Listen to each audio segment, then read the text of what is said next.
López Dóriga.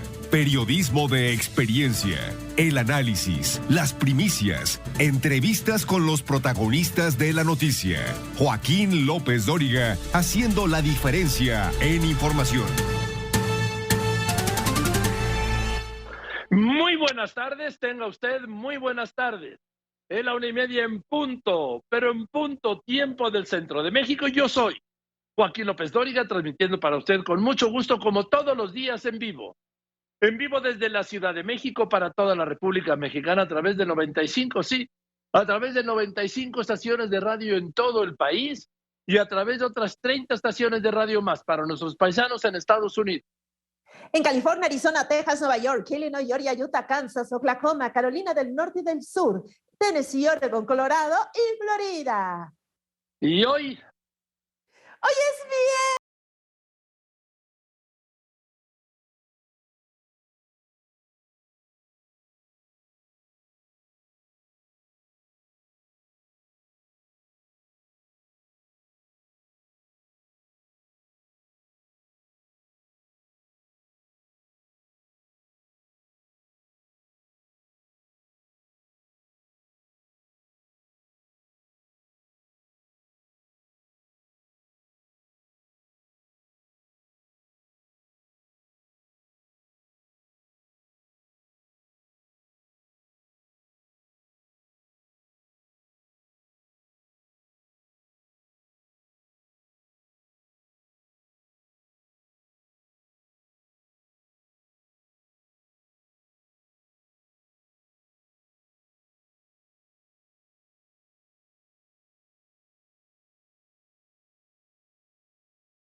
Félix Macrina, y como lo comentábamos desde ayer, es un día muy importante para nuestra casa Grupo Fórmula, es día de Rogerio.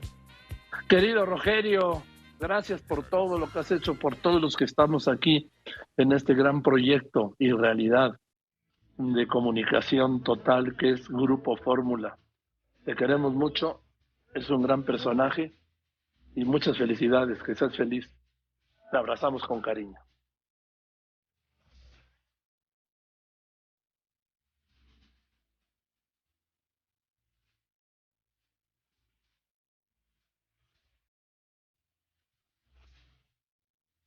Bueno, pues quiero mandarle, antes que ningún otro medio de comunicación, al gran Ignacio López Tarso. Ahora sí, mañana don Ignacio López Tarso, el querido Nacho López Tarso, cumple jubilosos, luminosos, extraordinarios, 97 años. Querido Nacho, con todo cariño, eres un gran personaje y también te queremos mucho. Bueno, quiero decirle, perdón, que hoy es santo de... Querido Félix Cortés Camarillo, te mando un abrazo, querido Félix. Hoy en tu santo, Félix Fuentes, Félix Salgado Macedonio, es el demonio, es de Félix Salgado Macedonio, Félix Araujo. Y hoy es cumple del Puma, José Luis Rodríguez, gracias. Muchas felicidades, Puma, querido José Luis. Y del gran Kuno Becker también, muchas felicidades. Estuvo complicado, digo, qué bueno, concurrido. Y entonces, Laura, ¿de quién va a ser santo mañana? Mañana ya, sábado 16 de enero. Sábado claro 15 sí, de enero, perdón. Sábado 15. Así es, Joaquín, mañana celebra su santo Pablo Ermitaño y Mauro.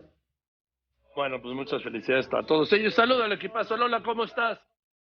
Muy buenas tardes, María Dolores Colín, Karina Macías, María Luisa Carreño, Sandra Jiménez, José Juan Padrón, el ingeniero Víctor Malpica, Fernando Robles, Alex Gasca, Óscar Satarán, Gina Trejo Bricello, saludos a Salvador Escobar. En teléfono la saludo. Ana Berta Coronado, muy buenas tardes. Alonso Mancera, Diana Chávez Piña, José Antonio Méndez, Javier Mejía, Miguel Ángel Sánchez Telles, Dinora Corona, Y bueno, pues esto es algo de lo más importante que ha ocurrido y que está ocurriendo hoy en México y en el resto del mundo, con mucho que es muchísimo de todo lo que usted leerá y escuchará mañana por la mañana y sin duda muchísimo también de todo lo que usted leerá, escuchará y verá, ¿sí?, en el correr de las próximas horas. El gobierno federal le dice al INE, ni un peso para la consulta. No habrá más recursos para que organice la consulta de revocación de mandato. El secretario de Gobernación, Adán Augusto López, desde la mañanera advirtió al INE que no va a afectar programas sociales del presidente López Obrador para darle dinero y aclaró, el ejercicio de consulta no está a discusión.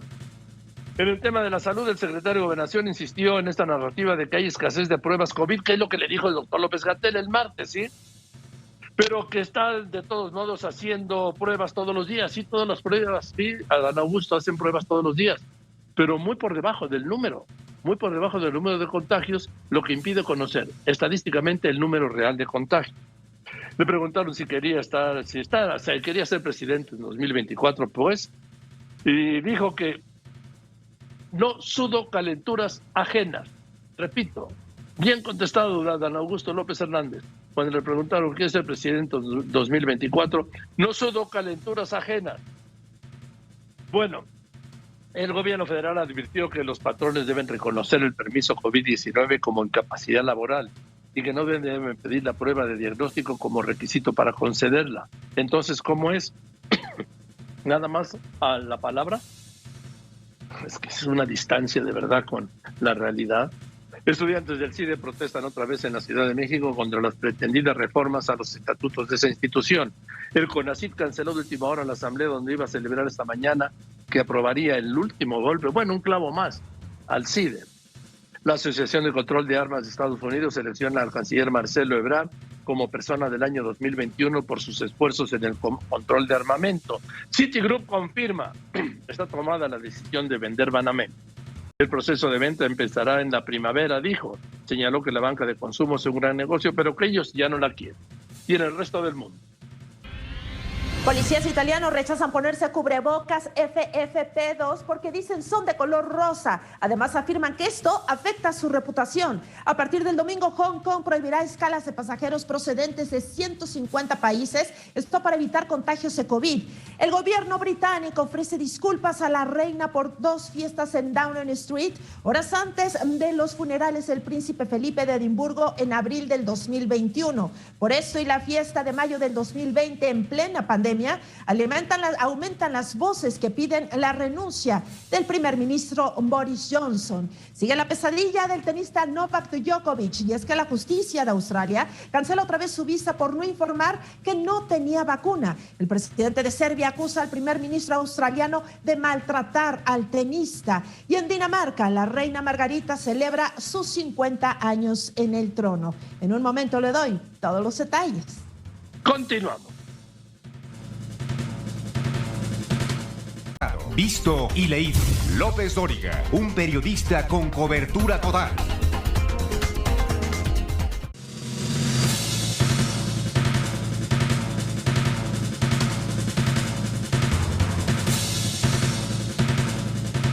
Ahora voy a ir contigo, Andrea Meraz. Vamos con toda la información de hoy.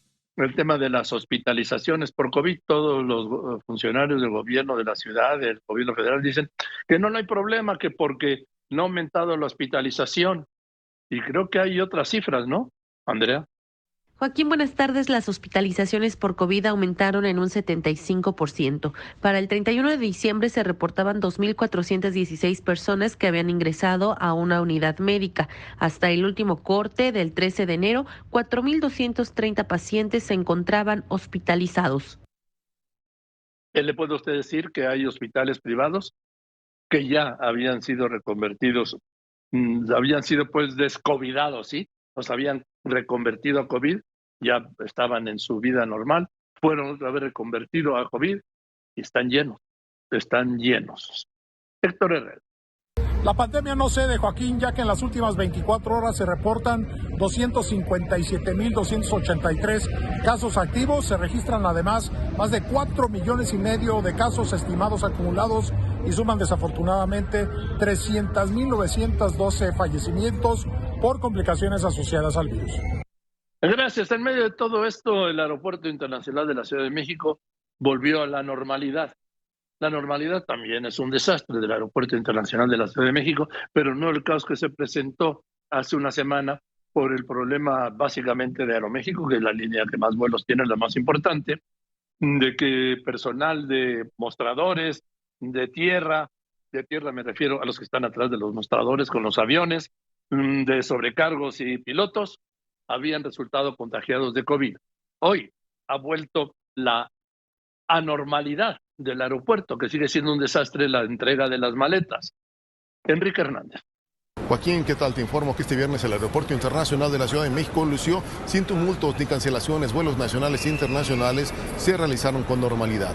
Aeroméxico informó que este viernes solo modificó 10 vuelos de un total de 412, lo que contrasta con los 43 modificaciones de un total de 501 vuelos de este jueves. El reporte que les tengo. Qué bueno que se esté ya mejorando esto. Y Laura Cardoso, ahora me pongo de pie y aplaudo al director del metro. ¿Por qué? Porque está obligando a todos los usuarios del metro a usar cubrebocas y también recomienda con el cubrebocas la careta. Es el primer funcionario del gobierno de la Ciudad de México que así lo establece. Lo reconozco y lo felicito. Te escucho. ¿Qué tal, Joaquín? El Metro de la Ciudad de México informa que a partir de hoy se refuerzan las medidas preventivas para evitar contagios de COVID y enfermedades respiratorias. El uso de cubrebocas es obligatorio en este medio de transporte y se debe de mantener puesto durante toda la estancia de forma adecuada, cubriendo desde la nariz hasta la barbilla, y también se exhorta a usuarios a usar careta, ya que esta brinda un mayor nivel de protección. El reporte. Sí, a mí me desespera un poco cuando veo a personas que traen no lo tengo aquí, no, que traen el cubrebocas aquí debajo de la nariz. Bueno, y otro que lo trae como hamaca de la papada. ¿Los ha visto? No, es cubierto, se trata de que se protejan. Que se protejan. Sara Pablo, el tema estaba en la mañanera, dice el secretario de Salud que el presidente va mejor que bueno. Todo indica que reaparecería el lunes. Depende del resultado de la prueba que le practiquen. Yo supongo que el domingo, porque la prueba se la aplicaron el lunes pasado y se la aplicarán, no sé si sábado o domingo. Bueno, eso ya lo decidirá él o sus médicos y podría reaparecer si sale positivo el lunes. Te escucho, Sara. Ni modo que se le quiten recursos a los programas del bienestar. Así respondió el secretario de Gobernación, Adán Augusto López Hernández, para justificar la negativa del gobierno federal a otorgar mayores recursos al Instituto Nacional Electoral para la realización de la revocación de mandato. Negó que exista una campaña en contra del INE desde la Presidencia de la República. Los detalles, Joaquín, más adelante. No, una campaña. Es que lo plantearon mal, perversamente mal. Es una ofensiva. Y por supuesto que sí, así lo que tuvo que aceptar ayer aquí Lorenzo Córdoba. No una campaña, que es la que hacen ellos. Una ofensiva. Y voy contigo, Jenny Valencia. ¿Tienes más del tema? La pandemia. Gracias, Joaquín. Apenas comienza el año y ejecutivos de finanzas recortan su estimación de crecimiento económico para este 2022 de 2.9 a 2.7% y elevan su estimación de inflación de 4.1 a 4.3%. El detalle más adelante. Gracias, Jenny. Vamos a un corte y hablando de la pandemia, después de los anuncios, va a estar aquí Carlitos Pena, director de TRCET, con la estadística, con la numeralia de cómo vamos con el COVID.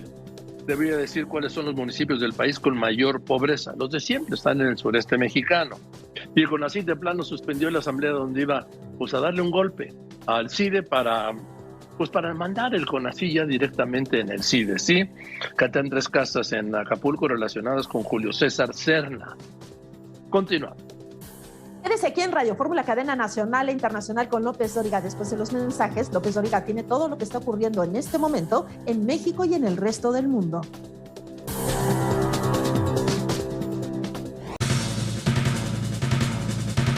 Bien, vamos con la información. Seguimos con el tema de Banamex. Banamex insiste en no ofrecer una explicación a sus clientes. 22 millones de clientes, ¿no? Cerrados. Falta de empatía. Y mientras tanto, ya hay especialistas que nos dicen que pues no todo es como se ha presentado, una fiesta, una buena noticia, la venta de Banamex, porque dicen primero que si se vende a mexicanos, habrá una fuga de capital. Lo que paguen los mexicanos, los miles de millones de dólares que paguen, pues se van a ir a Nueva York, a Citigroup. Y dicen que tampoco es una buena señal en este momento. Jenny Valencia. Te comento, Joaquín, que analistas económicos y financieros afirman que la salida de Citi del país llega en un mal momento económico para el país. Alertan sobre riesgos de concentración en el mercado. De entrada impacta de forma negativa en la inversión extranjera directa y calculan que la venta dure meses, incluso años. Los detalles más adelante. ¿Qué va a pasar con todo ese tesoro que tiene Banamex? Estamos hablando y estaba leyendo, creo que eran de Reforma al Universal. Ahora se lo leo. Sí, todo lo que tiene, es más de 600 obras pictóricas, obras extraordinarias alguno, cientos de piezas prehispánicas, coloniales. En fin, en un momento le voy a comentar esto a usted, sí.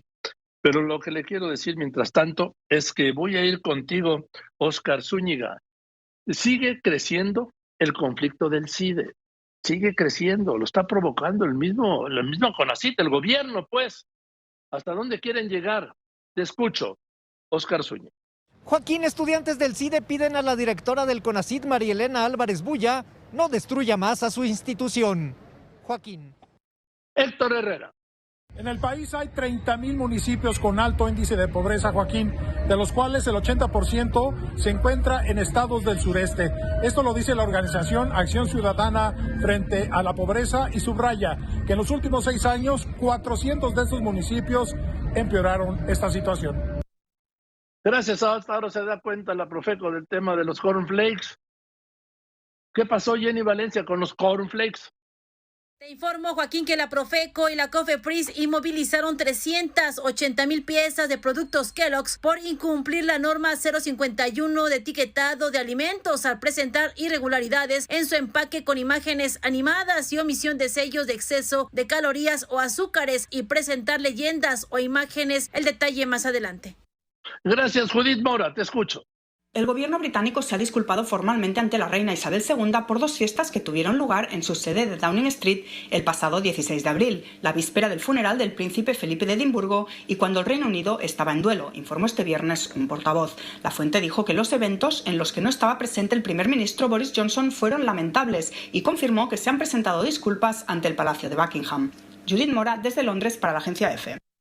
Quien lo publica es el Heraldo de México. El Heraldo de México en su primera plana dice: en venta palacios, lienzos, murales, esculturas. ¿Esto dónde va a ir a parar? En un momento le voy a dar los datos que publica el Heraldo de México hoy. Y voy contigo, ingeniero Alberto Hernández Unzón, jefe de meteorología de Grupo Forma. Buenas tardes, Joaquín. Un nuevo frente frío estará cruzando durante el fin de semana la mayor parte del territorio nacional, generando descenso de temperatura, así como chubascos, llovinas y neblinas. Para la Ciudad de México, de 7 a 9 grados la temperatura mínima en la zona urbana y de 3 a 5 en la zona suroeste, con chubascos y llovinas durante el domingo. En Estados Unidos, las alertas por un sistema de tormentas invernal con clima extremadamente frío, con sensación térmica por debajo del nivel de congelación. Joaquín, muy buenas tardes. Y así va a ser el fútbol americano. Vamos a ver. Bueno, ayer reportaba en mis redes lo que pasó en Ciudad Juárez. Que quemaron 10 camiones y autos, un Oxxo y un cuartel vacío de la policía. ¿Y qué se ha dicho? Nada. La impunidad total. Y en el resto del mundo, Laura Pérez Isla. Gracias, Joaquín. Ante una posible invasión rusa en Kiev, Ucrania propuso un encuentro trilateral con los presidentes de Rusia y de Estados Unidos, esto para reducir la tensión en la región del medio, en medio de este ciberataque masivo al gobierno ucraniano. En este escenario, Estados Unidos denunció que Moscú busca crear un pretexto para invadir Kiev. La fiscal general de Gran Bretaña dice que el primer ministro Boris Johnson, si tiene una pizca de decencia humana, debería de presentar su renuncia por este caso del Partygate. Corea del Sur y Japón denunciaron un tercer lanzamiento norcoreano de un proyectil no identificado. En más, sobre la pandemia de Brasil, arrancó la vacunación anti-COVID para niños entre 5 y 11 años. Y Francia aprueba el uso de la vacuna Novavax, a la que calificó como una alternativa útil. Joaquín, hasta aquí la información del mundo. Gracias, Laura. Y si esto es en el mundo, esto es en las finanzas. En este momento, el dólar interbancario se está cotizando en 20 pesos con 35 centavos. 20.34, 20.33 ha bajado en este momento. En ventanilla se vende en 20.67, en los bancos hasta en 20.81. El euro en el mundo, un dólar 14 centavos. En México, un euro se vende en 24 pesos con 81 centavos. Y el petróleo, Héctor Herrera. El precio del barril de petróleo está cerrando la semana, Joaquín, en $76.75. Está reportando una variación negativa de 22 centavos de dólar respecto al precio previo y se encuentra a $21.65 por arriba del precio de referencia para este año, que es de $55.1 por barril. Gracias, Héctor. Yo le quiero invitar, como todos los días, a que tenga usted la información en tiempo real. ¿En dónde? En lopezdoriga.com. ¿Y dónde está lopezdoriga.com? Es muy fácil. Usted sabe que lopezdoriga.com está donde esté usted, en cualquier parte de México, en cualquier parte del mundo, las 24 horas del día, los 7 días de la semana. Ahí está, dice, síntomas de AMLO por COVID ya son mucho menores, informa el secretario de Gobernación. Eso dice. Y bueno, le invito a que se integre a las plataformas que están a todo dar, que en Facebook soy Joaquín López Dóriga, que en Instagram soy López Dóriga, y que le invito también a que se suscriba al canal de YouTube López Dóriga. Y también le recuerdo que toda la información la tiene en Telegram, la tiene también en Instagram, la tiene en Amazon Music. Y por supuesto le invito a que se integre a esta incontenible comunidad de Twitter, @López Dóriga, que en este año, que voy a cumplir 11 años en Twitter, ustedes me van a dar una noticia maravillosa. Maravilloso, muchas gracias. Y que en esta tarde de viernes 14 de enero de este año 2022, le voy a tener a usted todo esto. Esto y más, mucho más. Hoy aquí con López Dóriga. Les recuerdo, siga todos los comentarios de López Dóriga en el Twitter, @López Dóriga. Ya son más de 7.990.000 seguidores. Feliz fin de semana. Bueno, pues voy a ir contigo, Andrea Meraz, pero primero está Carlitos Pena, director de T-Research. Vamos a hablar de la estadística de la pandemia, como todos los viernes. Carlos, ¿cómo estás? Muy buenas tardes. Muy buenas tardes, Joaquín. Así es, la estadística de la pandemia no son las mejores noticias. De hecho, creo que son las peores noticias que te he dado, por lo menos en materia de contagios. Esta semana, sin duda, la peor desde que se inició la pandemia, marzo de 2020. Tan solo en esta semana, más de 200,000 contagios. Tan solo ayer y antier, récord histórico con en promedio 44,000 contagios en cada día. Estamos sin duda en el peor momento en contagios. Y eso, Joaquín, que no somos precisamente en México los número uno en materia de pruebas COVID. De hecho, somos, según el ranking de América Latina, el último lugar en América Latina en hacer pruebas por cada 100,000 habitantes, Joaquín. Nosotros en México hacemos 10,000 pruebas por cada 100,000 habitantes, mientras, por ejemplo, en Estados Unidos o Chile, en Estados Unidos hacen 255,000, es decir, casi hacen 2 pruebas por habitante en promedio para estar diagnosticando el COVID, o en Chile 145,000 pruebas por cada 100,000 habitantes. Siendo así, lo que estamos midiendo de alguna manera no son el número de contagios. ¿Cuántas? ¿Y México cuántas hace? 10,000 por cada 100,000, Joaquín, una por cada 10 habitantes. Entonces, lo que estamos midiendo con los contagios no son precisamente contagios, sino pruebas positivas. De las pruebas que se hacen, las que salen positivas entran al conteo de la cifra oficial, pero realmente los contagios podríamos asegurar que son muchísimos más. Si hiciéramos más pruebas, habría más contagios. Es decir, hay muchos contagios que no se están metiendo a la cifra oficial o que no se están contabilizando porque no se están llevando a cabo pruebas, y en lugar de comprar más pruebas, incluso estamos pidiendo no hacer pruebas y ya darnos por positivos. Esos no entran a la contabilidad, Joaquín. Eso es en materia de contagios. En materia de muertes, ahí sí, de alguna manera está un poco más controlado la muerte diaria. Sin embargo, si sumáramos las muertes de la Secretaría de Salud, que ya suman más de 300,912 para ser exactos, más el exceso de mortalidad de la última semana, del último corte que hay en diciembre, que son casi 151,000, estaríamos hablando de más de 451,000 muertes a causa del COVID en México. Esto si atendiéramos a las cifras oficiales. ¿Qué significa esto en términos generales, Joaquín? Que estamos hablando de que México estaría dentro del top 10 de muertes por millón. Es decir, estaríamos en el lugar número 8 a nivel mundial en el lugar número 8 en muertes por cada millón de habitantes, con casi 3,000 muertes por cada millón de habitantes. Somos número 4 en total de muertes. Pero en muertes por cada millón de habitantes, que es un comparativo un poco más parejo, llamémosle así, para comparar todos los países en el mundo, estamos en el número 8. No es la mejor cifra como para presumirla. Incluso, si nada más consideráramos América Latina, Joaquín, seríamos el tercero. Tan solo después de Perú y Brasil estaría México con México más muertes por cada millón. México es el país, es el cuarto lugar en muertes mundial. México es el país, el noveno país, me dijiste octavo, noveno país. El octavo. El octavo país en muertes por millón de habitantes. A nivel mundial. Y en Latinoamérica es el tercero. Sí, porque el presidente López Obrador acaba de decir, bueno, el lunes lo dijo, ¿sí? Que México era uno de los países que tenía menos muertes por millón de habitantes. Pues comparado con 7 países, sí, con Perú, Bulgaria, Hungría, sí, pero contra el resto de los países del mundo, no. Estamos en el top 10 de peores países. No creo que sea una cifra precisamente para presumirla, Joaquín. Bueno, pues así la presumió, sí. O engañó, porque dijo que México era de los países que tenía el nivel más bajo en el mundo, de los niveles más bajos en el mundo de muertes por millón de habitantes. No, por lo menos en las cifras oficiales de las estadísticas de la Universidad Hopkins no es así. Y un dato más, Joaquín, si tú me lo permites. Estamos hablando de que tan solo ayer murieron 148 personas por COVID. Ya no nos espanta tanto esta cifra, pero si le damos su real dimensión, Joaquín, son muchísimas. Y te voy a dar un comparativo muy sencillo. Desde el 20 de marzo del 2020, que murieron las primeras 2 personas a causa de COVID, hasta la fecha, se han muerto, cifras oficiales, 300,000 personas, es decir, 453 diarias. Esto es mucho más que el promedio diario de homicidios que a veces reportamos en tu programa también, que es un promedio de 100 homicidios diarios, que ese sí lo tenemos muy pendiente, y aquí se mueren casi más de 4 veces más por causa del COVID, es decir, tan solo ayer 148 contra 92 homicidios. Estamos prácticamente duplicando y un poco más la cifra de homicidios a causa del COVID. Y ayer estábamos un poco contentos porque solo eran 148 y no las 1,000 que estábamos acostumbrados en el pico de 2021. Es decir, ya normalizamos el número y sin embargo son muchísimas personas las que se siguen muriendo en México, Joaquín. A ver, están normalizando desde el gobierno la muerte, Carlos Pena. No, ya se mueren menos, vamos bien.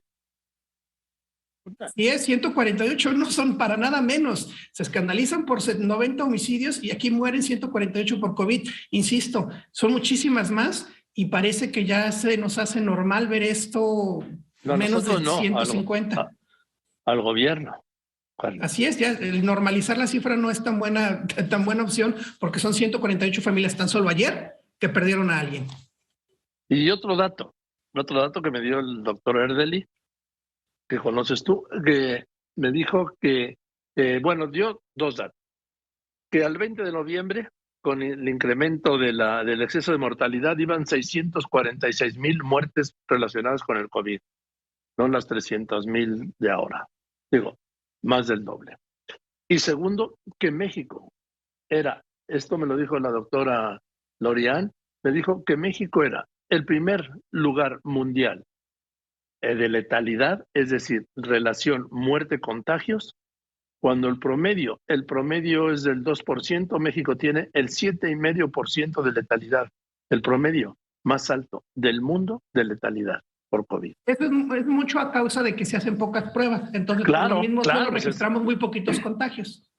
Claro, es producto de eso, porque además también hablaba con el doctor Erdely, también me lo explicaba él y la doctora Lorian, pues, a ver, el número de pruebas topa el número de contagios, estadísticamente, claro. Así es. Si son poquitas estamos terminando pruebas, de reportar son números de pruebas positivas. Exactamente. Eso no está, el reporte no debe ser de número de contagios, sino de número de pruebas positivas. Exacto, es lo que estamos reportando todos los días, es número de pruebas que resultaron positivas. A más pruebas, más contagios seguramente, o más pruebas positivas. Así lo dijo el señor Clark del gobierno de la Ciudad de México. Lo dijo hace una semana, que había aumentado, el sábado el anterior, que fue el primer día arriba de 33,000, el primer récord, ¿no? Cuando dijo que pues es que se había subido el número de contagios porque habían duplicado el número de pruebas. Cierto, o sea, tiene razón. ¿Por qué? Porque hicimos más pruebas, tenemos más contagios y por eso el gobierno hacía menos pruebas, pero al final la cifra lo alcanza, Joaquín, porque le elevaba mucho la tasa de mortalidad. Esa cifra era imposible ocultarla.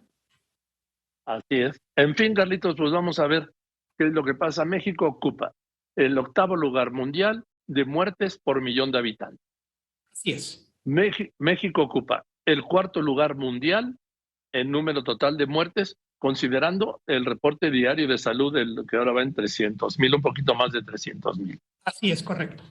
Y México ocupa el primer lugar en letalidad, ¿sí?, de COVID, con un promedio de 7.5 muertes, por los casos que se reportan, 7.5% de letalidad, que es la relación muertes-contagios. Así es, considerando las pruebas positivas o contagios que el mismo gobierno nos reporta. Pues esto es un ejemplo mundial, mi Carlos. De alguna manera. Bueno, así lo ven del gobierno de México, un ejemplo mundial. Gracias, Carlitos, te mando un abrazo y nos vemos el martes. Un abrazo fuerte. Que estés muy bien, Carlos Pena, director de T-Research. Y voy a ir contigo en el tema de los contagios. Voy contigo, Andrea Meras. Muy buenas tardes, Joaquín. Pues comentarte que en las últimas 2 semanas el número de personas que tuvieron que internarse aumentó en un 75%. De acuerdo con el reporte de la red IRAG, para el 31 de diciembre había 2.416 personas a nivel nacional fuera de los cuidados intensivos. Te oyes muy mal, Andrea. Andrea, vuelve a ver si hay una línea mejor, por favor. Mientras voy contigo, Héctor Herrera.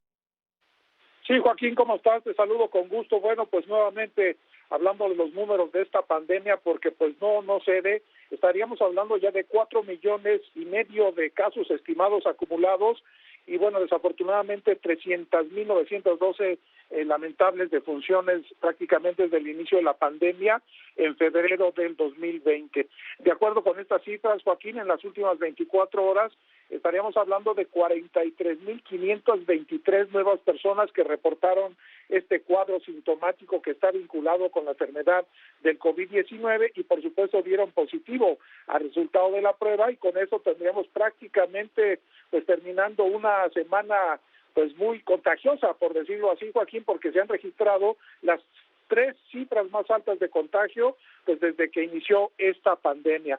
De hecho, se dieron, ya lo comentabas con Carlos, 148 nuevas muertes, que pues finalmente es personas que están perdiendo la vida, y acerca precisamente de estas defunciones confirmadas, las autoridades han informado que en la distribución por sexo han predominado las muertes en hombres. Estamos hablando del 62%, es decir, de cada 10 personas que están falleciendo de COVID, Joaquín, 6 son hombres, 4 son mujeres. La medianía de edad es de 64 años, este es el promedio, y además, a pesar de que hemos transitado por esta 4ª ola de contagios y del incremento de los casos activos, el rubro pues se mantiene en un comportamiento que es al alza, por supuesto, pero en términos pues de fallecimientos sí estamos muy por abajo de por lo menos de las 2 últimas olas, aunque insisto, como tú lo has subrayado, pues es un dato también no menor. Se estima que al corte de este día 257,283 personas, estamos hablando de casi el 6%, han presentado síntomas vinculados con el COVID en las últimas horas y finalmente las entidades que tienen el mayor número de casos activos por cada 100,000 habitantes son Baja California Sur, Ciudad de México, San Luis Potosí, Quintana Roo y también Zacatecas, Joaquín. Bien, gracias Héctor, te recupero, Andrea. Joaquín, te explicaba que las hospitalizaciones por COVID aumentaron en un 75% en las primeras 2 semanas de este año. La red IRAG indica que para el 31 de diciembre había 2.416 personas ingresadas en una unidad médica fuera de la unidad de cuidados intensivos. En el último corte de la misma base de datos revela que hasta este 13 de enero 4.230 pacientes se encontraban hospitalizados. De acuerdo con el último informe pues de esta plataforma, que es la más directa para saber cómo está la ocupación hospitalaria a nivel nacional, pues 152 hospitales tenían poca disponibilidad para ingresos, para camas generales, y 60 con ventilador. También en esta red IRAG podemos ver cómo se está dando este comportamiento en cuanto al número de hospitalizaciones, y sí, en la última semana, Joaquín, el incremento fue del 40%. Es el reporte. Gracias, y este es un impacto, por supuesto, sanitario. Y este es el otro, Laura Cardón. Joaquín, buenas tardes. Se refuerzan las medidas preventivas para evitar contagios de COVID y otras enfermedades respiratorias en el metro. Es obligatorio para ingresar a este sistema mantener puesto durante toda la estancia al interior de las instalaciones el cubrebocas de forma adecuada, cubriendo completamente la nariz y hasta la barbilla. Y también ha hecho el metro un llamado a los usuarios a usar la careta, ya que dice que esta brinda un mayor nivel de protección. También usar gel antibacterial. Se han puesto dispensadores 365 al interior de la red, luego de sujetarse a los pasamanos y estructuras metálicas, así como evitar llevarse las manos a la cara durante todo el trayecto. Y se les recomienda que al llegar a su destino se laven las manos con agua y jabón.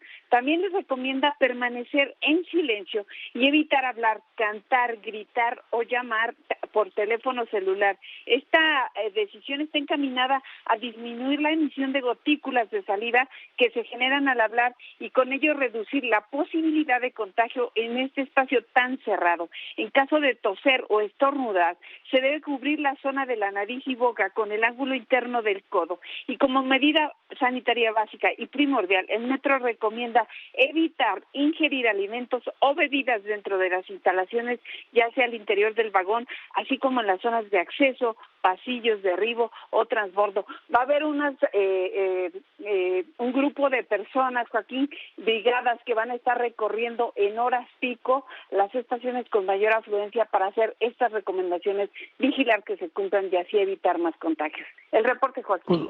Qué buena noticia, Laura, que el gobierno de la Ciudad de México, en este caso el metro, se haya puesto finalmente las pilas y haya hecho obligatorio, después de 300,000 muertos, sí, lo que era fundamental desde un principio, el cubrebocas. Y también pide que se lo refuercen con careta y todas estas medidas. Si se hubieran hecho desde un principio toda esta serie de medidas, las cifras que tenemos, terribles, trágicas, no hubieran sido las que hoy vemos, reclamamos y lloramos. Esa es la realidad. Y qué bueno que el metro, repito, después de 22 meses de pandemia y de más de 300,000 muertes aceptadas por la Secretaría de Salud, que en realidad dice que son 646,000 al 20 de noviembre, toma la decisión de hacer obligatorio algo que era desde el principio, debió haber sido obligatorio desde el principio. El cubrebocas. De remate, recomendar la careta para que cada quien se cuide y todas estas series de medidas que me parecen ejemplares. Qué bueno. Gracias. Y Jenny Valencia. Esto replica en otras partes, en las empresas y en el bolsillo. Te escucho.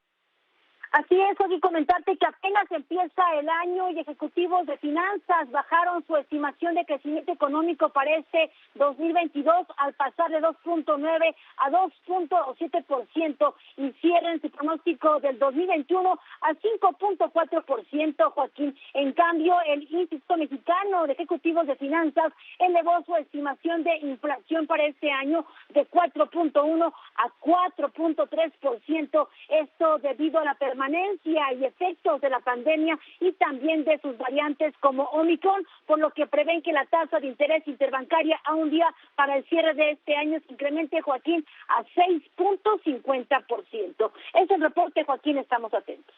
Gracias, Jenny Valencia. En un momento le voy a hablar a usted de parte del tesoro cultural que tiene Banamex que pues es invaluable y que se va a vender en el paquete, así lo quiere vender Citigroup. No quiere saber nada ya, ¿sí? Vende todo, absolutamente todo, y ojalá permanezca en México, porque hay bienes nacionales ahí, declarados nacionales, que pues no se pueden sacar del país.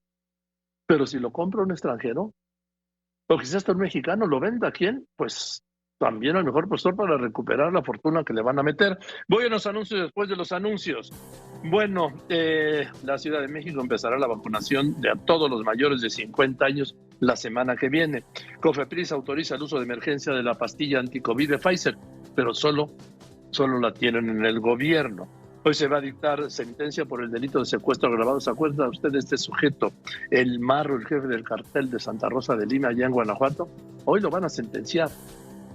Ojalá, si lo tengo antes, por supuesto le informaré, si no, ya sabe, en los servicios informativos del Grupo Fórmula. Continúa.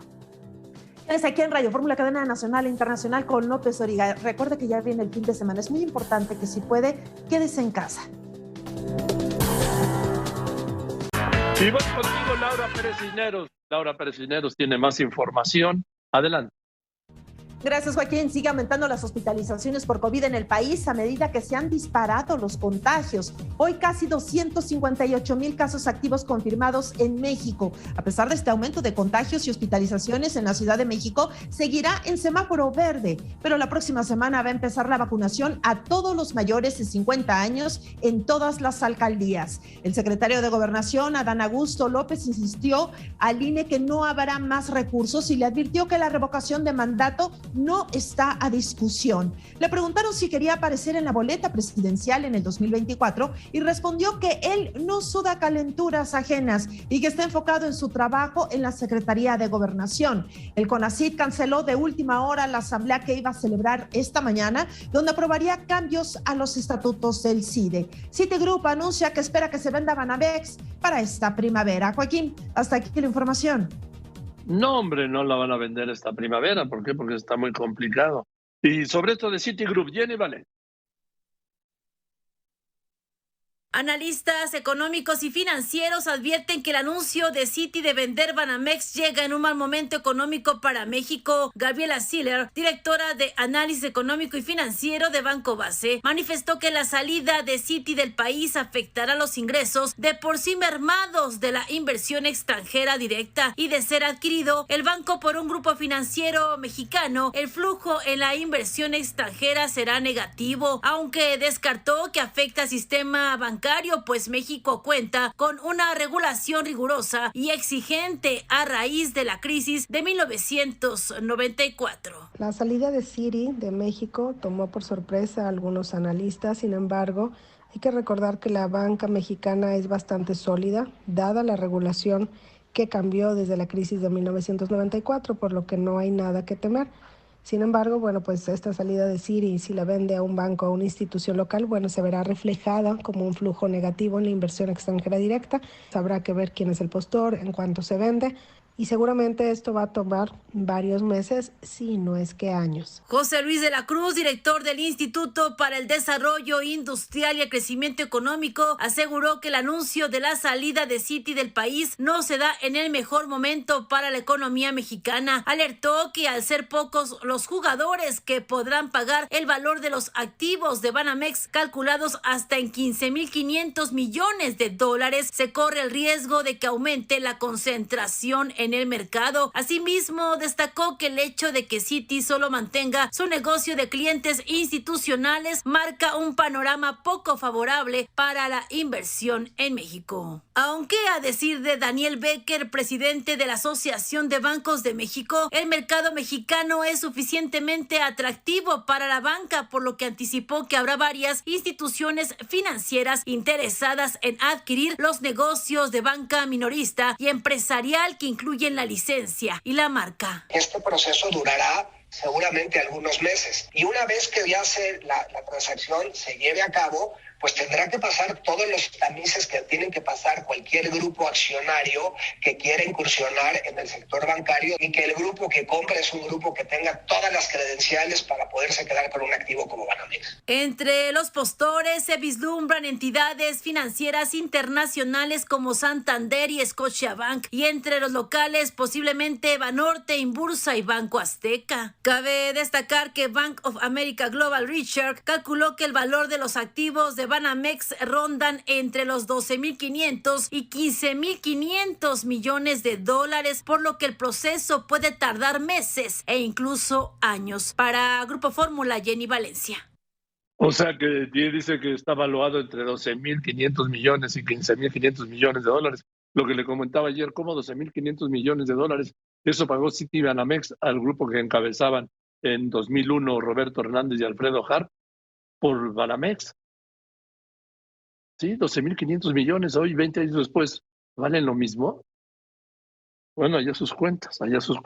Sobre esta operación, Pablo Gómez, el titular de la Unidad de Inteligencia Financiera, dijo en su cuenta de Twitter que él es partidario de que no se venda a un propietario de banco para evitar la concentración, y planteó que sea mexicano, eso sí, que sean varios socios, e incluso que el Estado mexicano también participe en la sociedad del Banco Nacional de México, en la compra y operación del Banco Nacional de México. Bueno, mire, en el aspecto cultural es extraordinario.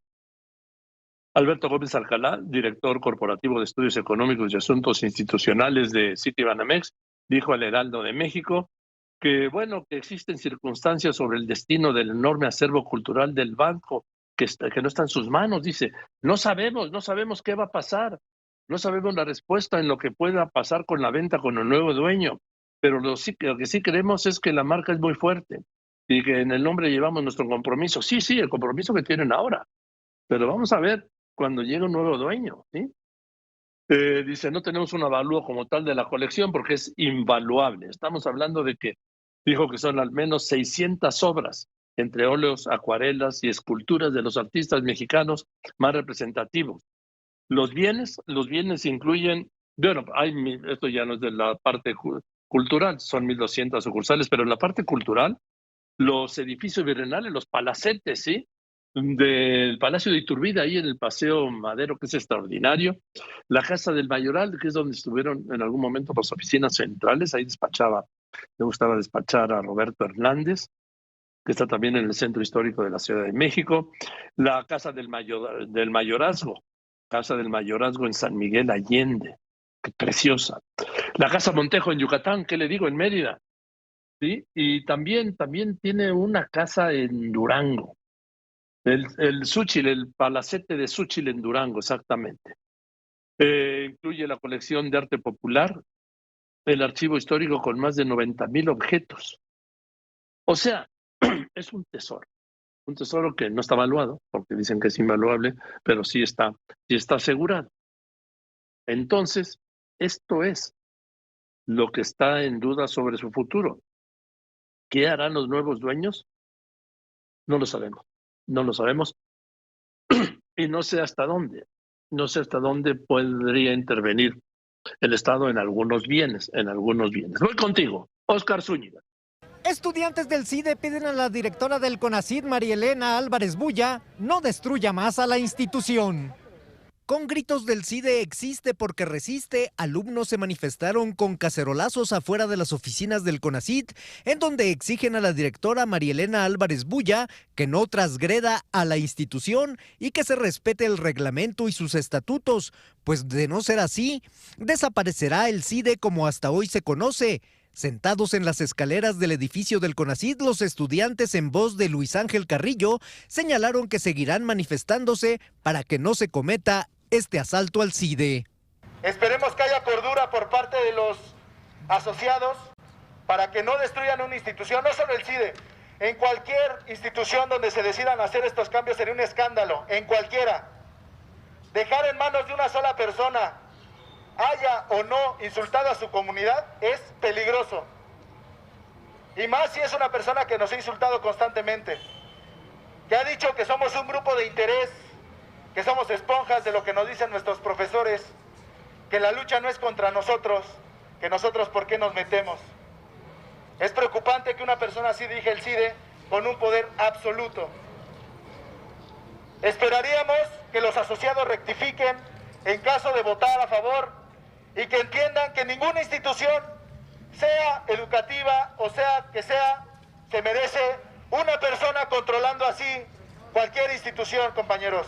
Después de mantener cerrada la circulación la avenida Insurgentes y de realizar un mitin afuera de las instalaciones del CONACYT, estudiantes del CIDE, en voz de Eduardo Muñiz, notificó a toda la comunidad la cancelación de la sesión donde se modificarían los estatutos. Sin embargo, dijo, seguirán en su lucha y las movilizaciones hasta que se les dé una solución satisfactoria a sus demandas.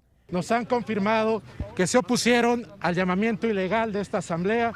Recordemos que el estatuto vigente exige que para cambiar los mismos estatutos hace falta que primero se apruebe esta iniciativa en el Consejo Académico, cosa que no sucedió.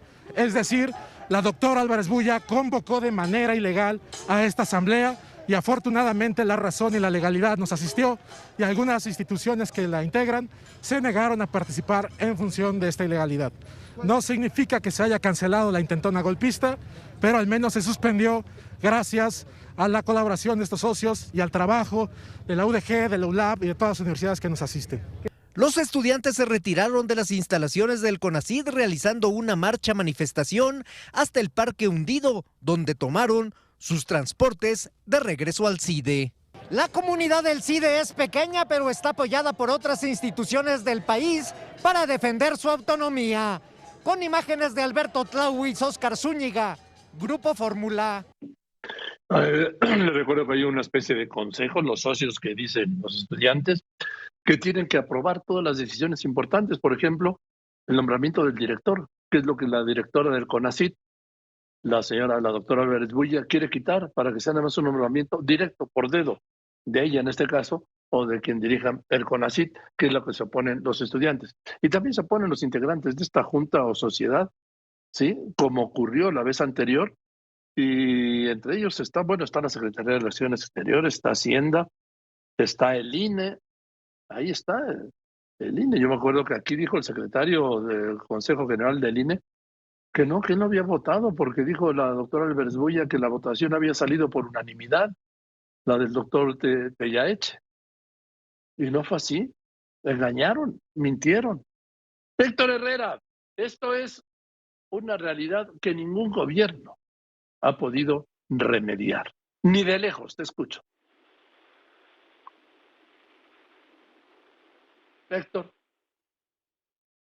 No, se me fue Héctor Herrera. Voy a ir a unos anuncios y después de los anuncios vamos a entrar en el tema de estas pruebas falsas. Cuidado, no use las pruebas de internet, ¿sí? Es lo que yo le recomiendo, porque son falsas. Y Rosalinda González Valencia, esposa del que le mencionaba hace un momento, jefe del cártel Jalisco Nueva Generación, Nemesio Ceguera, promueve un amparo por presuntas violaciones al debido proceso. Recuerda usted, ella está detenida. La senadora por Morena, Olga Sánchez Cordero, sugiere un diálogo entre el gobierno y el INE sobre la consulta de revocación de mandato. No sabe dónde la van a batear, desde Palacio.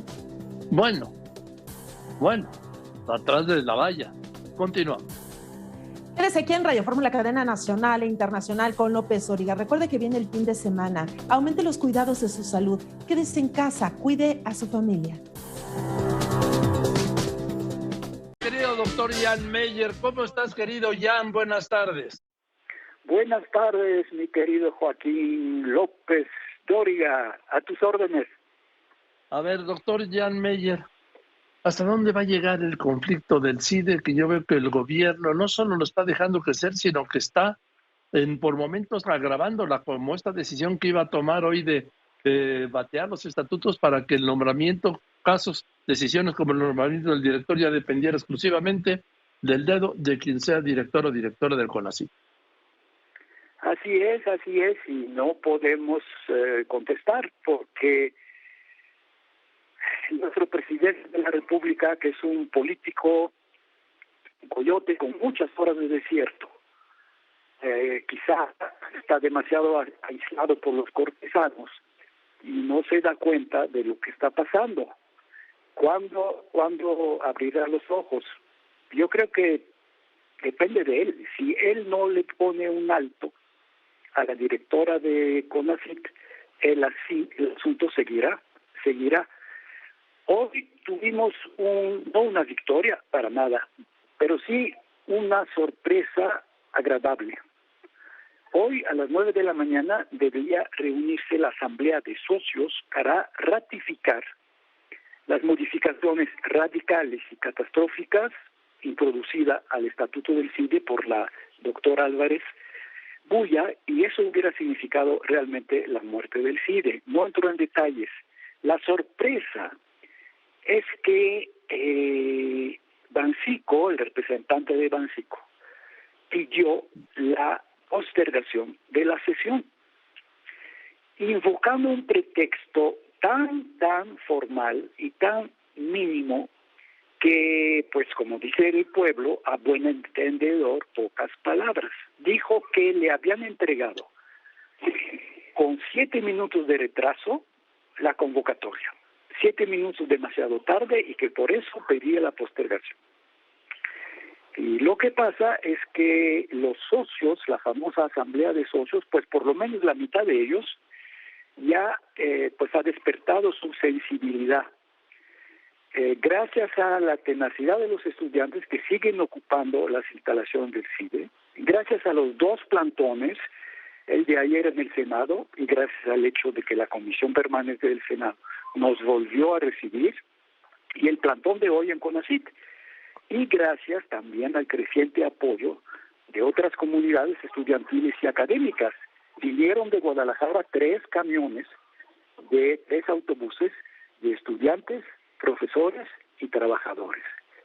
Y finalmente, pues el apoyo de ustedes, de los medios masivos de comunicación que siempre nos han cubierto.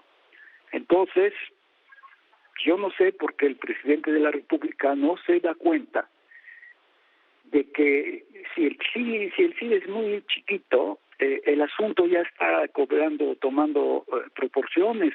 Hace 2 días recibimos un manifiesto de apoyo de 244 universidades de América del Norte. Yo sé que ese tipo de movilización, tanto internacional como de los medios de comunicación, yo sé que a algunos les hace el viento a Juárez, pero todo eso es importante. Desde luego no hemos ganado la guerra, ni hemos ganado una batalla, pero la guerra va para largo, y aunque perdamos la primera batalla, que es la actual contra el nombramiento del señor Romero, al final de 3 años estoy seguro que ganaremos la guerra. Ahora, a mí me preocupa, por supuesto, pero no sé si hay indiferencia o el presidente está dejando que corra esto. No lo sé porque no tengo esa información, pero sí sé que a quien él nombró directora de CONACYT es la que está operando esta ofensiva contra el CIDE. Así es, y mientras, no sé qué tan alto debe ser el costo para el presidente para que intervenga. Ya vimos que el presidente de repente puede olvidar totalmente viejas amistades, viejas colaboraciones, y el día que lo siente necesario o que resiente un disgusto por algo que hizo o dijo, Santiago Nieto, Scherer, Herrera, Romo, quien sea, en 1 minuto lo quita. El día que se dé cuenta el viejo político astuto que es, el día que se dé cuenta de que el costo ya es demasiado alto, ese día tomará su decisión. Mientras, y hasta la fecha, se ha lavado las manos. Y obviamente lo que dijo el secretario de Gobernación hace 2 o 3 días fue después de escuchar a su jefe, y él también se lavó las manos. Dijo, nosotros estamos informados, lo que no era cierto, lo reconoció después, pero el asunto no depende de Gobernación, depende, eso lo arreglan las autoridades educativas. Pero ¿cuáles autoridades educativas? La señora Delfina no tiene autoridad sobre CONACYT. CONACYT es autónomo. La señora María Elena Álvarez puede hacer lo que quiere, y que todo lo que hace es concentrar su poder, sea indirectamente en el caso del CIDE o directamente en el caso de CONACYT. Entra en vigor hoy una reforma al estatuto de CONACYT que le permite a ella cambiar cualquier convenio o contrato firmado directamente por CONACYT o por una de las instituciones dependientes de CONACYT. Hay una sed de poder absoluto, centralizado y vertical, es impresionante. Pues vamos a ver, querido Jan Meyer, historiador, científico, un persona que yo, lo sabes, lo he dicho públicamente, contigo y sin ti, le tengo una gran admiración y un gran respeto. Y el hecho de que estés tú en esta defensa del CIDE, pues despeja cualquier sospecha o dicho o calumnia o infamia que pudieran lanzar sobre el CIDE. Tú eres una garantía de rectitud y de causa justa. Y te mando un saludo, Jan. Gracias. Un saludo, muchas gracias. Buenas tardes. Estés muy bien, el doctor Jan Meyer, profesor emérito del CIDE, escritor, investigador, un hombre, repito, extraordinario. Bueno, pues voy a ir a los anuncios. Después de los anuncios, ni busque el cereal Kellogg's, ¿sí?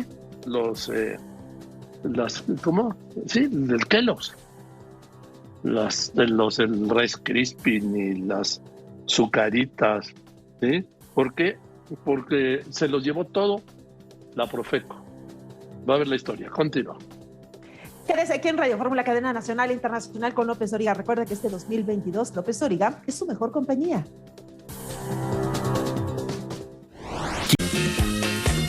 Ahora sí te recupero, Héctor Herrera, por favor.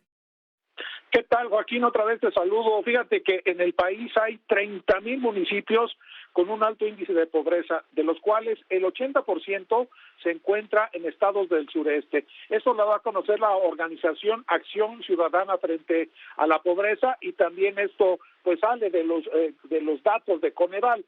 Subraya que hay 400 de esos municipios que de hecho empeoraron su situación en los últimos años, Joaquín, y el resto, por supuesto, ya se encontraba en pobreza. Quienes ahí viven, en esos municipios, se enfrentan pobreza crónica y la desigualdad extrema en el ejercicio de sus derechos sociales básicos. Señalan que el 75% o más de la población de estas localidades pues carece de los ingresos suficientes para adquirir la canasta básica. En ellos, Joaquín, hay 10,300,000 personas que están en pobreza por ingresos. ¿Qué significa, Joaquín? Pues que al día no tienen ni siquiera la oportunidad de tener una mínima comida para sostenerse. De ellos, 437 están en Oaxaca, 160 en Puebla, en Chiapas hay 90, en Veracruz 86 y en Guerrero 44. Pero un dato también que debe sorprendernos y que es contrastante es que, de acuerdo con datos emitidos por el Consejo Nacional de Evaluación de la Política de Desarrollo Social, y más en estos 2 años de pandemia, Joaquín, los municipios del país que reúnen la mayor cantidad de personas en situación de pobreza no son municipios rurales, Joaquín. La sorpresa es que son municipios urbanos, y algunos de ellos muy importantes. El primero, la ciudad de León. El segundo, el municipio de Ecatepec, que de hecho es el más poblado en el Estado de México, Iztapalapa en la Ciudad de México, Puebla y Nezahualcóyotl. Un dato que sorprende, Joaquín, porque en teoría municipios urbanos deberían tener un nivel mayor de ingreso que en las comunidades rurales. Joaquín, el reporte. Gracias, muchas gracias, Héctor Herrera. Y es viernes, voy contigo, Marifer, ¿cómo estás? Grafóloga. Marifer Centeno, buenas tardes. Joaquín, ¿cómo estás? Muy contenta de verte. Te extrañé mucho en estos días. Venga, pues ya estamos aquí. Adelante, ¿la firma de quién traes? Es una escritura muy interesante, es de el diputado Augusto Gómez, que además a mí me impresiona profundamente, es alguien que sabe guardar secretos. Ven la escritura cómo es pequeña y además muy juntita, Es una persona que conoce el valor del silencio, que sabe guardar secretos. Es una persona que además está buscando siempre la certidumbre, la certeza, controlar sus impulsos. Es una persona para la cual tener control y dominio de sí mismo, yo creo que es una de las características fundamentales. Es realista, absolutamente realista, es muy educado, es agradecido y muy cauteloso, extremadamente cauteloso con cada decisión y con cada acción que toma. Tú sabes que Augusto Gómez Villanueva es el diputado de mayor edad, es el diputado decano. Hace 50 años fue diputado, hoy es diputado. A mí me impresiona y me había, bueno, que era de los de más edad, me sorprende ver tanta vitalidad, tanta energía, pero además el sentido del compromiso. Una persona que además no le gusta y que va a evitar escándalos a toda costa, prefiere que su trabajo hable por sí mismo, lo veo vigoroso. Es una escritura que además, si se fijan, hasta la presión es fuerte, de la alegría, del compromiso y incluso de la forma en que disfruta plasmar esta firma. Esto no le quita lo realista, esto no le quita lo atento, y esta línea que finalmente acaba cruzando la letra nos habla de este gran sentido de la responsabilidad que yo creo que ha sido el elemento sine qua non en su vida. A ver, Augusto cumplió el 23 de agosto 92 años. 92. Yo lo conozco hace 50 años, ¿sí? Sí, 92 años. Y ahí está entero como el primero en llegar y el último en irse. Total, y además contento, optimista, la escritura está hacia la derecha, le gusta la innovación, le gustan las cosas nuevas, le gusta pensar a largo plazo. Es una persona que además se va a adelantar a los acontecimientos y que no se engancha, no se toma nada personal, pero eso sí, es de ideas muy claras. Tiene muy la lealtad, el sentido de la unión familiar, el sentido de la lealtad lo tiene muy claro. Y ahí está muy claro, Augusto A y la G de Gómez y la B chica de Villanueva al final, ¿no? Como esta flecha hacia abajo. Esta flecha hacia abajo también nos habla de su capacidad de seducción, que a sus 92 años no la ha perdido, al contrario, parece que en este dominio y esta inteligencia verbal se vuelve un enorme seductor. Ahora, es cómo está el trazo. Empieza con la A, M, E o Z, lo deja ahí y luego se va hasta el lado derecho, baja, sube hacia la derecha, traza la línea a la izquierda y ahí la deja, ¿no? Es semianguloso, absolutamente semianguloso. Empieza con una curva y termina con un triángulo. Y además es una escritura rectilínea. No es ni ascendente ni descendente. Es casi perfectamente recta. Cuando vemos que no es una escritura que se va hacia arriba ni que cae. Al contrario, se mantiene. Es que nos habla de lo realista que es, y además la escritura semiangulosa nos habla de saber cuándo tienes que ser firme, cuándo tienes que ser fuerte, pero también cuándo tienes que ser dulce, cuando tienes que ser cálido. Él es un hombre cálido y es un hombre que sabe que se puede más con miel que con hiel. Muy apasionado. Fíjate que sí, él estuvo en el gabinete, entre otros, del presidente Luis Echeverría. Él fue jefe del Departamento de Asuntos Agrarios, que Luis Echeverría lo hizo secretaría y lo ascendió a Augusto Gómez Villanueva como secretario de Asuntos Agrarios y Colonización. Perdón, secretario ya de la Reforma Agraria, era el Departamento de Asuntos Agrarios y Colonización. Y por cierto, Luis Echeverría, pues está por cumplir ahora 100 años, los cumple el día 17, que es el lunes. El lunes cumple 100 años el presidente Luis Echeverría y Augusto Gómez Villanueva fue secretario de su gabinete. Y a mí me parece que está... Sí, y te doy este dato también. Quien destapó a Luis Echeverría fue Augusto Gómez Villanueva cuando estaba en entonces sector campesino del PRI. Te estoy hablando de octubre de 1969. Noviembre de 1969. Y además es un hombre de muy buena memoria, ¿eh? A mí me impresiona pues no solamente la soltura, sino el cuidado de cada trazo, así que tiene perfectamente claro y además es muy agradecido, ¿eh? Es un hombre muy agradecido y es un hombre leal. Bien, gracias Marifer, le mando un saludo a don Augusto Gómez Villanueva. Augusto, felicidades. Gracias Marifer Centeno, nos vemos el jueves. Nos vemos el jueves y ya está el mejor programa. Joaquín Marín de Dopingüe, ya está en YouTube, ya lo pueden ustedes ver. Ay, sí. Gracias, así es. Joaquín Marín de Dopingüe está en todas mis plataformas, o en lopesdoriga.com, en YouTube, en todas, en Facebook, por supuesto. Y Jenny Valencia, ¿qué pasó con los cornflakes?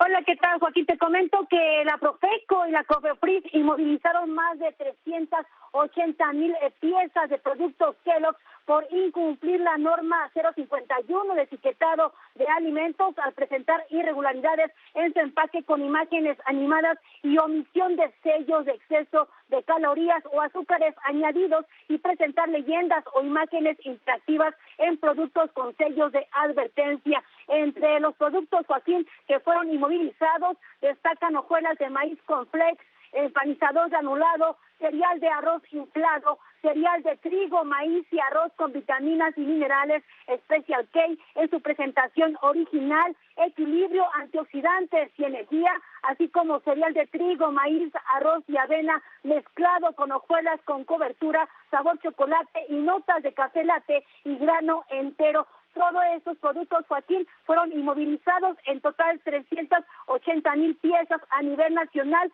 y es que la Profeco y la COFEPRIS informaron que el fin es garantizar la transparencia y proteger la salud de la población y que los consumidores sean informados adecuadamente sobre los productos que consumen. Es el reporte, Joaquín, sobre este anuncio esta mañana. Jenny, o sea que hasta los Choco Crispies.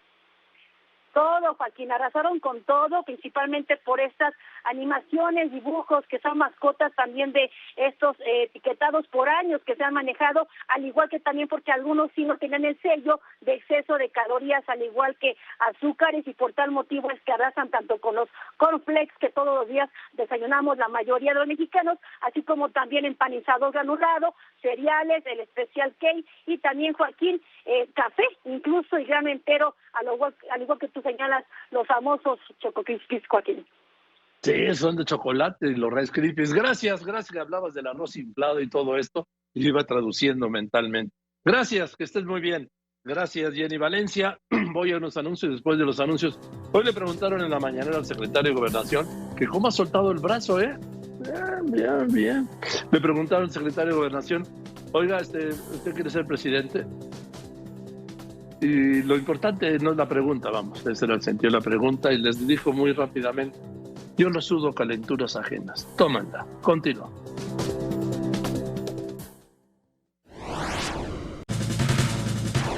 Marco Espinosa, Fórmula Durango.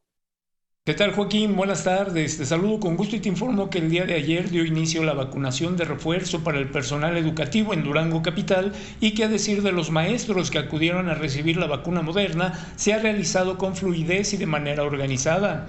El gobernador José Rosa Aispuro ha estado atento desde su aislamiento, toda vez que resultó positivo a COVID, para que en todo momento los funcionarios estatales puedan facilitar o concretar las metas que se tienen previstas. Por su parte, el maestro Jesús Bañales, encargado del Centro de Estudios Tecnológicos, señaló que este refuerzo en la vacunación les brinda una certeza para regresar con más seguridad a las aulas y felicitó al gobierno federal, estatal y a las secretarías de Salud y Educación por este esfuerzo que están haciendo para seguir previniendo al sector educativo y estar en una población más segura. Desde Durango, Marco Antonio Espinosa López. Y bueno, hoy la mañanera estuvo otra vez encabezada por el secretario de Gobernación, Adán Augusto López Hernández. Él es el conductor, el encargado, pues, de llevar la mañanera en esta ausencia del presidente López Obrador. Es la segunda que tiene por contagio de COVID. La primera fue allá por el 24 de enero del año pasado. Y entonces quedó quien era secretario de Gobernación, Olga Sánchez Cordero.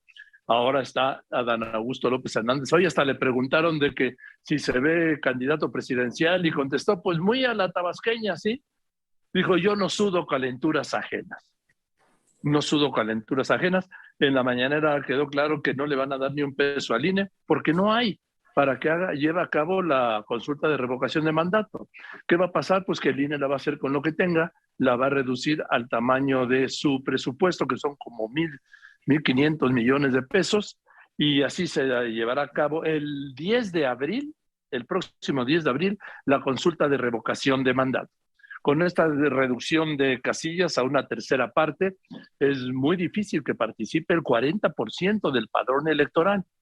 Esto es para hacerla obligatorio. De todos modos, de lo que se trata es de tener un resultado político en el que, repito, mayoritariamente los mexicanos vamos a votar a favor de la ratificación del mandato del presidente López Obrador. ¿Por qué? Para que cumpla su mandato constitucional que protestó guardar y hacer guardar del 1 de diciembre del 18 de cara al Congreso, de cara a la nación, de ser presidente de la República del 1 de diciembre de 2018 al 30 de septiembre de 2024. Sara Pablo. Ni modo que se le quiten recursos a los programas del bienestar, respondió el secretario de Gobernación, Adán Augusto López Hernández, al justificar la negativa del gobierno federal a proporcionar mayores recursos al Instituto Nacional Electoral para el ejercicio de revocación de mandato.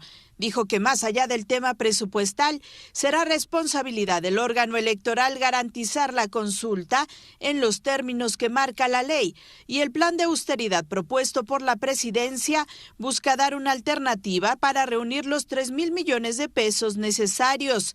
Retomó así una cita bíblica. Raíz de todos los males es el amor al dinero, dice la palabra. Pues esa es su opinión y nosotros la respetamos. Tienen ellos como organismo electoral una obligación constitucional, una obligación legal ratificada por el máximo tribunal electoral de este país de cumplir con el ejercicio de revocación de mandato. No hay margen en el presupuesto público, está muy acotado. Hay desde luego ya presupuestalmente ya se tomaron todas las previsiones para cumplir sobre todo con los programas sociales, pues ni modo que vayamos a reducir o a detener, por ejemplo, la entrega a los adultos mayores. Negó que exista una campaña en contra del INE desde la presidencia de la República. No hay ni por parte del presidente ni por parte del gobierno federal, lo que hay es claridad en nuestros planteamientos. Debe de llevarse a cabo la jornada de revocación de mandato. Hasta este momento pues se ha venido desarrollando en los términos en los que legalmente está obligado el instituto en las etapas del procedimiento y pues simple y sencillamente hicimos ese ejercicio en ánimo de colaborar y de resolver las inquietudes que se han dado en el seno del Instituto Electoral solicitando más recursos. Horas después de que el presidente López Obrador apareciera en un video, el secretario López Hernández aseguró que la salud del Ejecutivo evoluciona favorablemente con cada vez menos síntomas derivados del COVID. No descartó que el presidente pudiera presidir la ceremonia por el aniversario número 125 del nacimiento del poeta tabasqueño Carlos Pellicer, que originalmente se realizaría en Tabasco, pero que ahora será en la Ciudad de México. En la conferencia de este viernes estuvo la secretaria del Trabajo, Luisa María Alcalde, quien garantizó una elección libre y piso parejo en el proceso para elegir a quién será el dirigente del sindicato petrolero. Con imágenes de Aldo Reyes en Grupo Fórmula, Sara Pablo. Gracias, Sara. Tu crónica a todo dar como siempre. Y ahora vamos con el querido Rubén Cortés, que es viernes y viene a esparcer aquí su canela fina. Querido Rubén, ¿cómo estás? Buenas tardes. ¿Qué tal, Joaquín? Feliz arranque de año. Me da gusto mucho verte, me hace feliz. Gracias. Qué bueno, igualmente feliz año nuevo.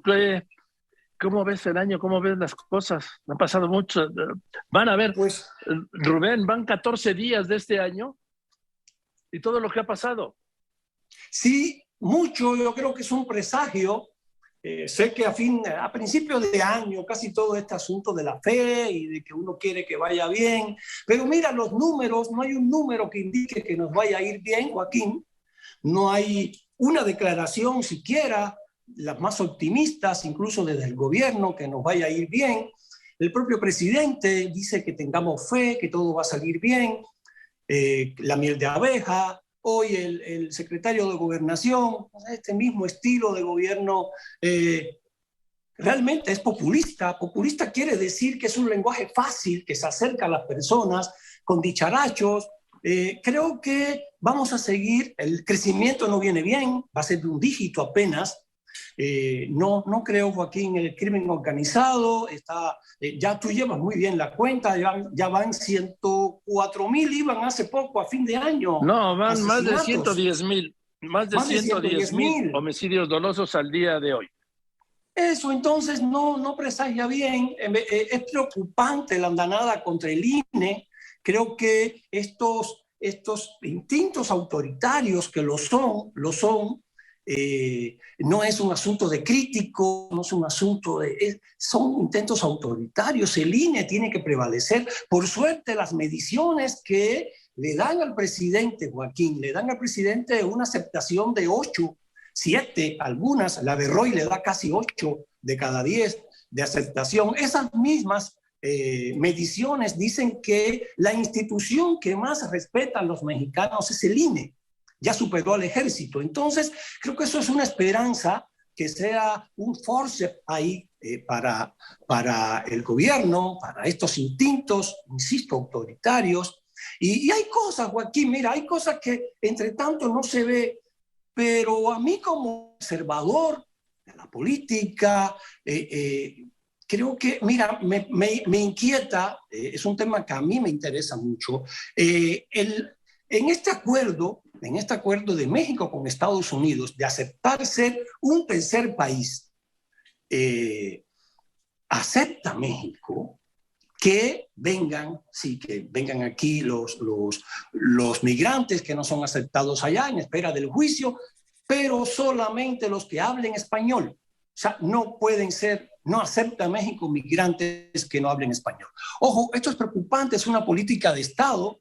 Estas personas que no hablan español son haitianos, son brasileños, pobres, que son los que se van por la frontera, los de clase media se van por el aeropuerto, tienen otras facilidades para integrarse a Estados Unidos, y son africanos. O sea, personas afrodescendientes son las que el Estado mexicano, porque esto es un asunto de Estado, no está aceptando que vengan a México. ¿Por qué? Son personas, lo sabemos, que casi todos los que se quedan varados en la frontera, Joaquín, no regresan nunca a sus países, no entran casi nunca a los Estados Unidos y se quedan a vivir en México. O sea, el Estado mexicano no está queriendo que se queden a vivir con nosotros personas afrodescendientes. Ojo, eso está ahí, es un asunto de histórico de años. Es muy famoso el asunto de la ley de ajuste cubano, que permite que todos los cubanos que quieran entren a los Estados Unidos, se integran al año y un día, ya son residentes en Estados Unidos. Sin embargo, Obama quitó uno de los acápites que aligeraba esa ley. ¿Por qué? Porque hay 2 millones de cubanos en Estados Unidos y los cubanos tienen 10 congresistas y 3 senadores. O sea, cuando pasen 25, 30, 50 años, los cubanos van a ser medio dueños del sur de los Estados Unidos y creo que eso no le conviene al Estado americano. Sucede, yo creo, con el Estado mexicano, está pensando en el futuro, no quiere a esas personas aquí, pero hay que decirlo. Eso está sucediendo, no estamos queriendo, Joaquín, a las personas afrodescendientes con nosotros. Eso está en ese acápite del asunto famoso del tercer país. Así es, pero un tercer país es un tercer país sin ningún apoyo económico por parte de Estados Unidos. Claro, ¿por qué? Porque, y esto es otra observación, porque en los hechos el gobierno mexicano, Joaquín, ha hecho un acuerdo tras bambalinas con Trump, ahora con Biden.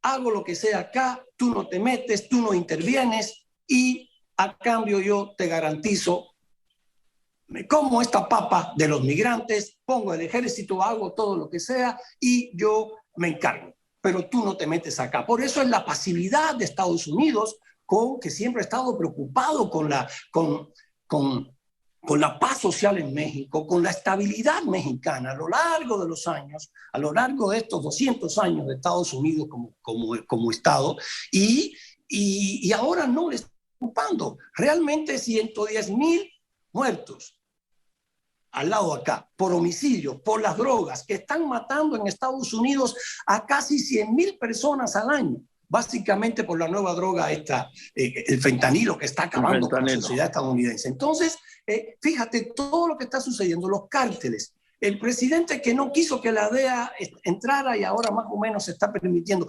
todo ese desequilibrio que está ocurriendo del lado sur de la frontera hacia abajo.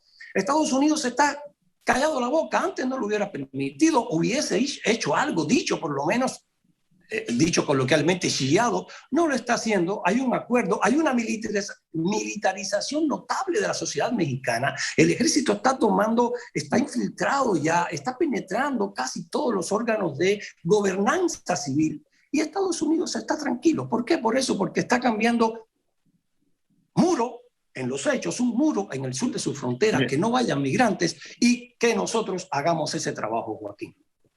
Bien, Rubencito, gracias, te mando un abrazo y nos vemos el próximo viernes. Gracias, Joaquín, te quiero mucho, cariños. Que estés bien. Rubén Cortés y su canela fina. Gracias. Y ese soy el comentario de mi querido compañero y amigo José Fonseca. Les recuerdo su columna con el café, la encuentra en www.cafepolitico.com y en El Economista. Pepe, muy buenas tardes.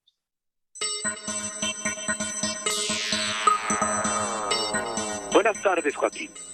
Buenas tardes al auditorio de Radio Fórmula. Hace casi 60 años hubo desórdenes estudiantiles, violencia callejera, una crisis política en Estados Unidos, de tal magnitud que un historiador norteamericano calificó esa época con este título: cuando Estados Unidos quiso suicidarse. Hoy, tal parece que en Estados Unidos se vive lo que parece el preámbulo de otra crisis política agravada por la pandemia, los intereses políticos y el daño económico que causó la crisis sanitaria.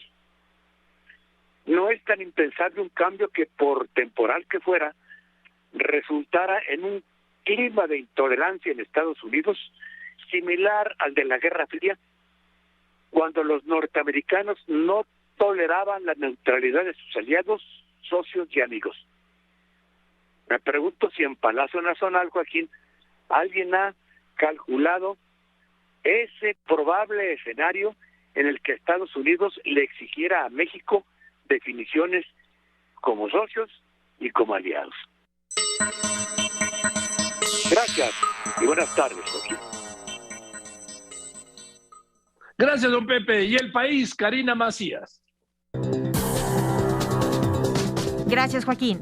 En Veracruz, la Secretaría de la Defensa Nacional desplegará más de 2,000 elementos del Ejército Mexicano y la Guardia Nacional en la zona sur del estado, luego de los hechos violentos que se han registrado en los últimos días. En Fresnillo, Zacatecas, los policías comenzaron a renunciar después de los atentados que dejó como saldo 3 policías muertos y 2 heridos. El presidente municipal, Saúl Monreal, reprochó a su hermano y gobernador David Monreal por el tema de inseguridad. En Chihuahua hay 2 detenidos tras la violencia de ayer en Ciudad Juárez, donde fueron incendiados camiones del transporte público, 4 vehículos particulares, una tienda Oxxo y una caseta de vigilancia abandonada de la policía municipal. En Oaxaca, normalistas bloquearon la calzada San Felipe y tomaron las instalaciones de la oficina de la pagaduría en la zona norte, lo que provocó inconformidad de maestros del CENTE de la sección 22. Y el aumento de casos por coronavirus rompió récord en los estados de Nuevo León, Jalisco, Sonora y Nayarit. En Quintana Roo, autoridades de Cancún, Cozumel, Chetumal e Isla Mujeres suspendieron sus carnavales por el repunte de contagios. Joaquín. Bien, eso es todo. Muchas gracias. Buenas tardes. Yo soy Joaquín López Dóriga y como siempre le agradezco a usted que me escriba, que me llame, pero sobre todo y en especial le agradezco, usted lo sabe y además lo sabe muy bien, que me escuche y ahora que me vea y que me siga en las redes. Le recuerdo, Joaquín Marín de Doping Way, estamos en la segunda temporada, hoy estrenamos a las 12 del día, está en todas mis redes, en lopezdoriga.com, en YouTube, en todas mis redes, lo espero con el querido Carlos Marín, Joaquín Marín de Doping Way, y lo dejo ahora con Eduardo Ruiz Gil. Le deseo que tenga usted un gran fin de semana y por favor le insisto, cuídese, los disparos los contagios están fuera de control, están disparados, y si usted no se cuida, no lo va a cuidar nadie. Gracias y que la pase muy bien.